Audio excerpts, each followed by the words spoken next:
We have your back. That is the sentiment I have heard from thousands of Americans at restaurants, walking through public parks, sometimes just out on the street, in emails, online donations. And I can't tell you how much it means to me. This past week has been full of encouragement. From President Trump, Marjorie Taylor Greene, and Jim Jordan, to the MAGA nation that shares so much love. So let me assure you, I have not yet begun to fight. For the country I love and for the nation that I know benefits from America First principles. I'm built for the battle, and I'm not going anywhere. The smears against me range from distortions of my personal life to wild, and I mean wild, conspiracy theories. I won't be intimidated by a lying media, and I won't be extorted by a former DOJ officials and the crooks he is working with. The truth will prevail. I hail from Northwest Florida, a land of heroes. I represent the district that's got the highest concentration of active duty military in the country. Military families are not just a feature of my community, they are the defining characteristic. Serving them, fighting against the endless wars that ravage their lives and families, it weighs on me as the most serious and somber obligation of my service. It inspires me to be at my best so they can be at their best. But heroism does not just erupt on the battlefield.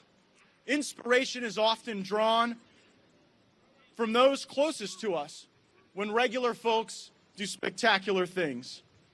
This is a Women for America First event, and it seems like the perfect place to celebrate the excellence of some America First women.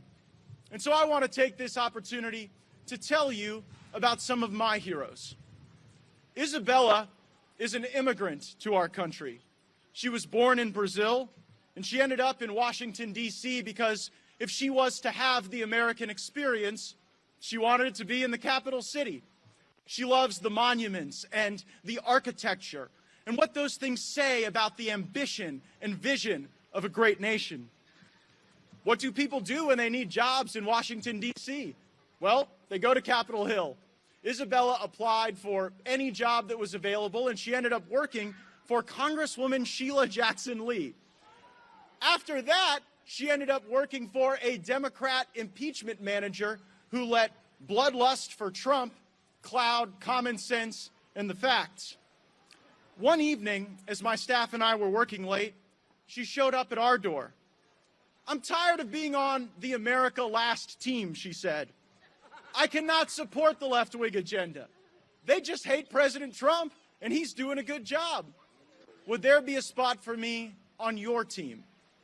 I was somewhat surprised that a Democrat staffer would reach out to our office for employment over more moderate or more establishment figures. "I've watched you work. You take chances on people," Isabella said to me. We were criticized by some in the right-wing media for the hire. Some even said she was a spy sent to bring me down. Today, Isabella is a member of my senior staff, and we work closely together on a daily basis. She had the courage to jeopardize her career just by talking to me. And now my constituents, the people of Florida, the people of this great country, are better off as a consequence of her resolve and her brilliance. Democrat staff might be an unusual place to find greatness, but sometimes we can uncover motivation in unusual places. Let me tell you about Dawn. Dawn has never worked before in politics or government. She was a legal clerk and a hospice care coordinator and a very tough mother. Some rich people in my district and the business community said I was insane to hire Dawn to be my district director, the most forward-facing job in my office. I figured someone who could manage the logistics of litigation and also provide comfort and care to dying people was precisely the type of person that I would want fighting for the folks back home. The downtown crowd said I should consider a better-known leader with political connections. All of the recommendations they sent me were predictably, men. I take the words of Margaret Thatcher to heart. If you want something said, get a man. If you want something done, hire a woman. Dawn has recovered millions of dollars for people in my district who were unfairly treated by government. She helped veterans restore their benefits that they had earned.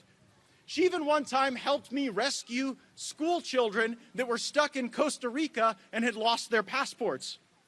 Mama Dawn, we all call her. And all she needed was a chance to lead a great team, a chance that too many women are passed up for. She is the grit and soul of our operation. Allison was living a very comfortable life not far from here in Naples, Florida. She had already thrived as a business executive and a key member of leadership teams. She didn't need work or Washington, but she had an anxiousness, a desire to be in the fight. She saw the good that President Trump and our team were doing, and she wanted to be in the arena. Allison left me 5 voicemails before I even returned her call. Besides, 40-year-old intern is the plot of a Vince Vaughn movie. It is not a career trajectory for most people. I'll come answer the phones for free, Allison said. She took an unpaid internship, and then a paid internship, and then the lowest salaried position in my office. And she earned her promotions with her hard work. She is now my director of operations and a member of my senior staff. She had 0 Capitol Hill experience, but she earned her way every step of the way. You know, there are so many powerful forces in Washington that fight against the America First agenda, and I find them in both parties. They want trade deals that screw over American workers for the bottom line of some business or some corporate profit or vesting opportunity on Wall Street. They want illegal immigration to drive down American wages, and they want bloody wars to last forever. It takes people like Allison who battle not for the money or self-adulation, but for love of country to win. And we will win. We must win. For there is no place to turn. There is no distant land to convert to our purposes should America fail. It's the sound of freedom right there in my district. That would be like a fighter jet going over. Jillian is a military spouse. I mentioned before I have a special spot in my heart for military families. Her husband had been overseas in combat, and his return to civilian life required her to spend her days in California. She had paused her career to support her husband's, but she was itching to get back in the game, and for good reason. She is the very best at what she does.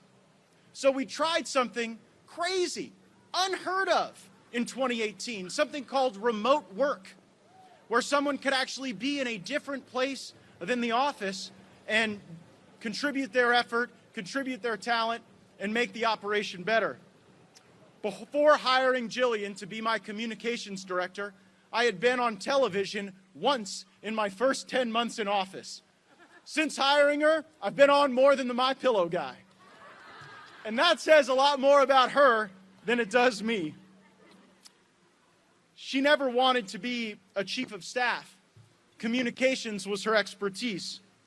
But I saw in her this tremendous potential to listen and lead and motivate and inspire. And she is the hardest working person I know, leading by example. I may be biased, but I think she's the best chief of staff on the Hill. I share with you these remarkable stories about amazing women because I am so proud of them and because I admire them so much. You may have seen a recent HBO documentary called The Swamp, which chronicled my time in the Congress. There's a scene they filmed but did not include in the movie. The director asked me, how is it that your professional and political world is run, managed, led by so many women, almost exclusively females? I told him, it's just how I was raised. My mother is the hero of my life. When I was 3 years old, I learned that a blood vessel had burst in my mother's spinal column and that she would never walk again. being a pugnacious 3-year-old, as my folks say I was, I walked into her hotel room and said, "Mom, I know you can't walk, but can you run?" And every day since then, my mother has been running. She's built businesses, led scouting organizations. She contributes her time and her talent and her treasure to nonprofits that help abused and neglected animals. Nothing has slowed her down. I have seen determination and drive in my mother that I have never seen in any man. I don't know that it would even be possible to see that in any man.